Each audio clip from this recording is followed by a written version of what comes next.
मेरा नाम विनोद कुमार प्रजापति है। मैं स्वाभिमान समिति का सचिव और मुख्य कार्यकारी हूँ। अभी हमारे सिद्धार्थनगर में उदया डाटा पे आधारित जो फ़िल्में दिखाई जा रही हैं, उसको मैंने भी देखा है। इसमें दहलीज़ 1 में एक महिला के साथ घरेलू हिंसा को फ़ोकस किया गया है, जबकि दहलीज़ 2 में बच्चों के ऊपर होने वाली हिंसा, ख़ास करके स्कूल में जो बच्चे के साथ हिंसा हो रहा है, खेल के मैदान में बच्चे के साथ हिंसा हो रहा है और फिर घर में वो जो बच्चा है स्कूल में और खेल के मैदान में जिसके साथ हिंसा होता है वो घर पे आके अपनी बहन के साथ हिंसा करता है। तीसरा जो वीडियो है उसमें नज़रें, उसमें ये दिखाया गया है कि कैसे बच्चियों के लिए बाहर निकलने की अनुमति नहीं होती है और बड़े कम संख्या में वो बाहर निकलती हैं। तो इसमें जो हमने देखा है और जो समझा है उसमें ये है कि जब भी किसी के साथ हिंसा होती है तो उसमें 2 चीज़ें आ रही हैं। एक तो माहौल और दूसरा हो रहा है सत्ता। तो एक तो हिंसात्मक माहौल में अगर कोई रहता है तो उसकी सोच भी उसी जैसी होती है और दूसरी बात जो जिसके साथ हिंसा हो रहा है वो कमज़ोर व्यक्ति है।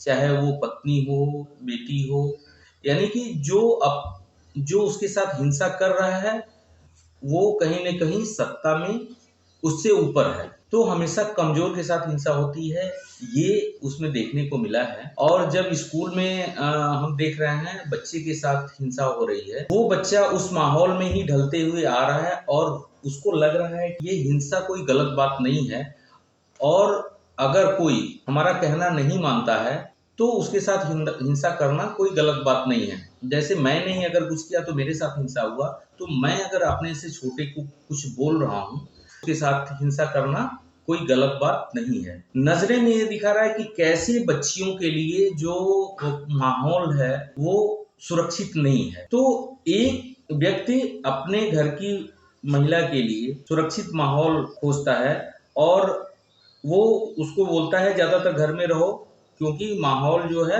वो घर से बाहर जाने लायक नहीं है, तो बहुत ज़रूरी हो तभी घर से। लेकिन वहीं अपने जब घर से बाहर निकल रहा है तो उसी माहौल को वो दूषित कर रहा है।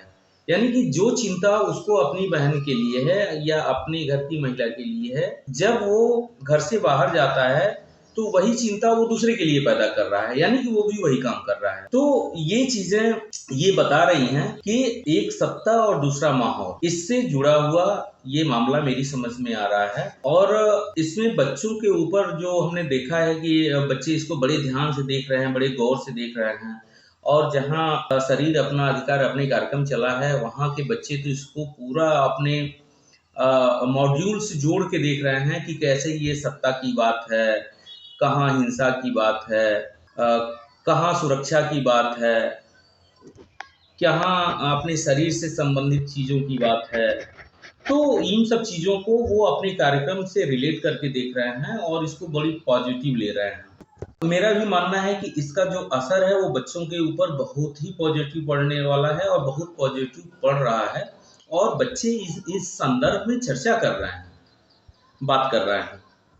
ये एक जो ऑडियो है उसमें जो बताया गया है और वो बच्चे भी ये इस बात को बोल रहे हैं कि हाँ, यौन संक्रमित रोग या फिर प्रजनन अंगों में अगर कोई संक्रमण है तो उसको ज़्यादातर लोग छिपाते हैं, बच्चे और ज़्यादा छिपाते हैं और बच्चे अगर पूछते भी हैं तो अपने दोस्तों से पूछते हैं और दोस्तों को भी उतना ही जानकारी रहता है जितना उनको है या थोड़ा-सा 19-20 हो सकता है। तो उनको वो सही जानकारी नहीं मिल पाती है और वो जननांग से संबंधित जो इन्फेक्शन है या रोग है वो बढ़ता जाता है और एक दिन वो गंभीर बीमारी का रूप लेता है। तो इसमें ये है कि समय रहते सही परामर्श के लिए वो डॉक्टर से मिलें या काउंसलर से मिलें और वो अपना इलाज कराएँ।